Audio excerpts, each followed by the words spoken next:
अस्सलाम वालेकुम व्यूअर्स, मैं हुमा सुल्तान। आज मेरे किचन में बने बहुत ही मज़ेदार सा फ्रोज़न कोफ्तों का सालन। ये आप देख सकते हैं कितना ज़बरदस्त लग रहा है। मसाला देखें कितना ज़बरदस्त है इसका। मैंने फ्रोज़न कोफ्ते की रेसिपी की थी तो लोग मुझे कह रहे थे कि इसका रिज़ल्ट भी दिखाएं। तो ये मैंने फ्रीज़र में से निकाल के बाहर रखे हैं। आप देख सकते हैं बिल्कुल ये हार्ड हो रहे हैं। ये देखें बिल्कुल हार्ड हैं ये।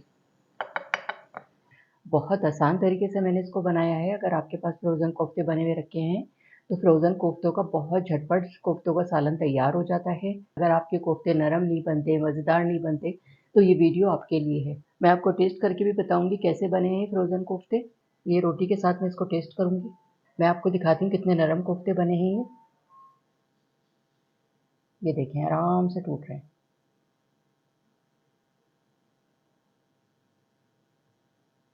और ग्रेवी और इसका मसाला देखें इतना ज़बरदस्त है कि मैं आपको बता नहीं सकती। बिस्मिल्लाहिर्रहमानिर्रहीम। बहुत ही टेस्टी बने हैं। बिल्कुल भी नहीं लग रहा कि ये मैंने कोफ्ते बना के फ्रीज़ किए हुए थे। बहुत सी बहनें शिकायत कर रही होती हैं कि उनके कोफ्ते सख्त हो जाते हैं, नरम नहीं बनते। मेरी रेसिपी को फॉलो कीजिएगा तो इंशाल्लाह आप लोगों के कोफ्ते भी ज़बरदस्त किस्म के बनेंगे और सॉफ्ट बनेंगे। देखें इतने सॉफ्ट हैं, आराम से टूट रहे हैं ये। कोफ्ते बनाने के लिए हाफ कप मैंने ये तेल लिया है, ये डालूंगी। बिस्मिल्लाहिर्रहमानिर्रहीम। साबुत गरम मसाला शामिल करूंगी। 2 बड़ी इलायचियाँ ली हैं मैंने, 10 काली मिर्चें, 7 मैंने लौंगे ली हैं, ये जाएंगी इसमें। गरम मसाले को इतना फ्राई करेंगे कि इसकी अच्छी सी खुशबू आने लगे। गरम मसाले को 1 मिनट मैंने फ्राई कर लिया है। इसकी बहुत अच्छी सी खुशबू आना शुरू हो गई है। 3 अदद मैंने मीडियम साइज़ की प्याज ली थी, इसको मैंने ब्लेंड कर लिया है, ये डालूंगी इसमें। प्याज को इतना फ्राई करेंगे कि इसका कलर चेंज हो जाए, उसके बाद फिर मैं आगे का प्रोसेस आपको दिखाती हूँ। प्याज की मैंने भुनाई कर ली है 3 से 4 मिनट लो मीडियम फ्लेम पे। कलर चेंज हो गया है इसका। अब इसमें शामिल करूंगी 2.5 टेबल स्पून लहसुन अदरक का पेस्ट। भूनेंगे इसको। फ्रोज़न कोफ्ते अगर आपके पास बने हुए रखे हैं, फ्रीज़ हुए हुए हैं, तो सिर्फ मसाला आपको भूनना होता है और झटपट ये कोफ्ते बन के तैयार हो जाते हैं। बहुत आसानी रहती है। अचानक से आपके मेहमान आ जाएँ, तो फटाफट कोफ्ते फ्रीज़र में से निकाल के पहले से बाहर रखें, रूम टेम्परेचर पे आ जाएँ और इसका मसाला तैयार करके कोफ्ते इसमें शामिल कर दें। लहसुन अदरक का पेस्ट डाल के 1 मिनट मैंने इसकी भुनाई कर ली है। अब इसमें मसाले शामिल करूँगी। 1 टीस्पून नमक, मैंने हाफ टेबल स्पून धनिया powder, half teaspoon Kashmiri लाल मिर्च, 1 टीस्पून लाल मिर्च पाउडर और क्वार्टर टीस्पून हल्दी पाउडर। ये मसाले जाएंगे इसमें। नमक मिर्च आप अपने घर के हिसाब से डालिएगा जितनी आपके खाई जाती हैं। कश्मीरी मिर्च का मैंने इसमें इस्तेमाल किया, उससे बड़ा अच्छा सा कलर आता है मसाले का। अब इसकी खूब अच्छी सी भुनाई करेंगे।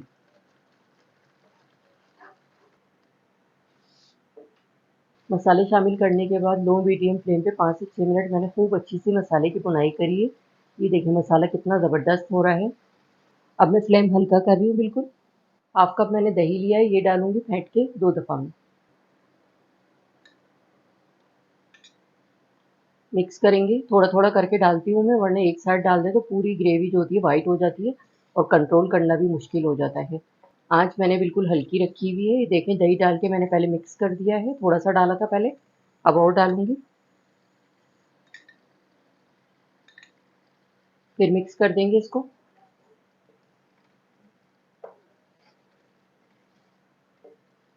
अब इसकी करेंगे खूब अच्छी सी भुनाई। मसाला खूब अच्छा सा भुना-भुना होना चाहिए और टेस्ट भी निकल के आता है इस तरह से। अभी से देखिए ग्रेवी का कलर कितना ज़बरदस्त हो रहा है, बहुत ही ज़बरदस्त किस्म की खुशबू आ रही है इसमें से। मसाले की 4 से 5 मिनट लो मीडियम फ्लेम पे मैंने भुनाई कर ली है दही शामिल करने के बाद। देखिए कितना अच्छा सा मसाला बन गया है ये। थोड़ा-सा पानी शामिल करेंगे इसमें। पानी डाल के मैंने इसको मिक्स कर दिया। अब इसमें मैं कोफ्ते शामिल करूँगी। आँच मैंने बिल्कुल हल्की कर दी है इसकी। ये हमारे फ्रोज़न कोफ्ते हैं। 1 घंटे पहले इसको मैंने निकाल के बाहर रख दिया था, रूम टेम्परेचर पे आ गए हैं ये। ये डालूँगी, थोड़े-से सेट करके डालेंगे हाथ से। ये देखें बिल्कुल सॉफ्ट हो गए हैं ये, इस तरह सेट करेंगे। बिस्मिल्लाहिर्रहमानिर्रहीम। कोफ्ते डालें तो आँच बिल्कुल हल्की रखिएगा।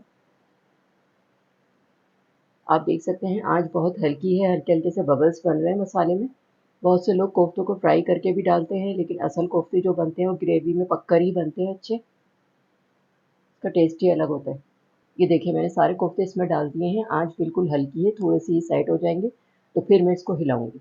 अभी मैं इसको कवर भी नहीं करूँगी, इसको खुला रख के 10 मिनट तक पकाऊँगी। सेट हो जाएँगे तो फिर मैं आगे का प्रोसेस आपको दिखाती हूँ। कोफ्तों को हल्की आँच में पकते हुए 10 मिनट हो गए हैं। अब मैं इसमें चमचा नहीं चलाऊँगी, बस मैं इस तरह से दोनों हाथों से पकड़ के और इसको पतीली को इस तरह से हिलाऊँगी। ये देखिए, इस तरह। ये आप देख सकते हैं कितने बेहतरीन से कोफ्ते हैं, ये फ्रोज़न कोफ्ते हैं, जो बिल्कुल भी टूटे नहीं हैं। कोफ्तों को मैंने आगे पीछे कर दिया है, पतीली को घुमा-घुमा के अभी चमचा बिल्कुल भी नहीं चलाया है, मसाले में लिपटे हुए कोफ्ते हो गए हैं ये। 5 मिनट के लिए फिर से हल्की आँच में मैं इसको इस तरह रख रही हूँ, उसके बाद मैं इसमें शोरबे के लिए पानी डालूँगी।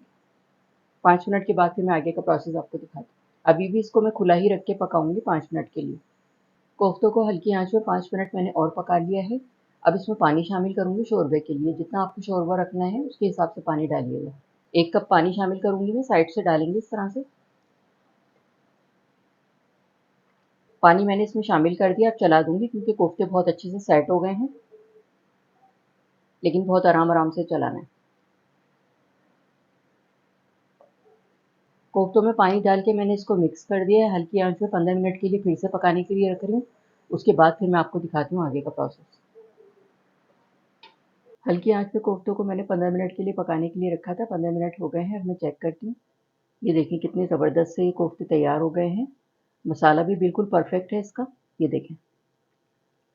ये आपके ऊपर है कि आप ग्रेवी कैसी रखना चाहती हैं, भुना-भुना मसाला रखना चाहती हैं, थोड़ा शोरबा रखना चाहती हैं। मैंने ऐसा रखा है, नॉर्मल है, ना बहुत ज़्यादा भुना हुआ है, ना बहुत ज़्यादा पतला है, ताकि इसको चपाती, नान से, रोटी से खाएँ तो बस मज़ा आ जाए। क्वार्टर टीस्पून गरम मसाला पाउडर डालूँगी इसमें, फैला के डालेंगे इस तरह से। हरा धनिया डालूँगी। ये देखें कितने ज़बरदस्त कोफ्ते लग रहे हैं, इतनी अच्छी इसकी खुशबू आ रही है कि मैं आपको बता नहीं सकती। मिक्स कर देंगे इसको।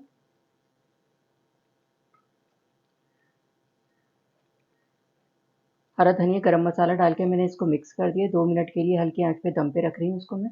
उसके बाद डिश आउट करके मैं आपको दिखाती हूँ। कोफ्ते हमारे तैयार हो गए हैं। चलिए मैं डिश आउट करती हूँ इसको। ये देखें कितने ज़बरदस्त लग रहे हैं ये। कुछ दिन पहले मैंने ये फ्रोज़न कोफ्तों की रेसिपी की थी, तो लोग कह रहे थे कि इसका फ़ाइनल रिज़ल्ट दिखाएँ कि पकने के बाद कैसे होंगे ये। तो आज मैंने इसको बनाया है फ्रोज़न कोफ्ते का सालन। ये आप देख सकते हैं कितना ज़बरदस्त लग रहा है। कोफ्ते देखें बिल्कुल टूटे नहीं हैं। गरम-गरम नान के साथ, चपाती के साथ, रोटी के साथ खाएँगे ना तो बस मज़ा आ जाएगा। बहुत ही टेस्टी बने हैं ये। आप लोग भी ये बहुत ही मज़ेदार सा कोफ्तों का सालन बनाकर ज़रूर ट्राई करें। इंशाल्लाह सब घरवाले बहुत शौक से खाएँगे। अगर आपने अब तक मेरा चैनल सब्सक्राइब नहीं किया है, तो इसे सब्सक्राइब कर लें ताकि हर नई आने वाली वीडियो आपको सबसे पहले देखने को मिले। अगर आपको मेरी रेसिपी अच्छी लगी हो तो एक लाइक तो ज़रूर दीजिएगा। वीडियो को फैमिली एंड फ्रेंड्स में शेयर करना मत भूलिएगा। वीडियो देखने का शुक्रिया। अल्लाह हाफ़िज़।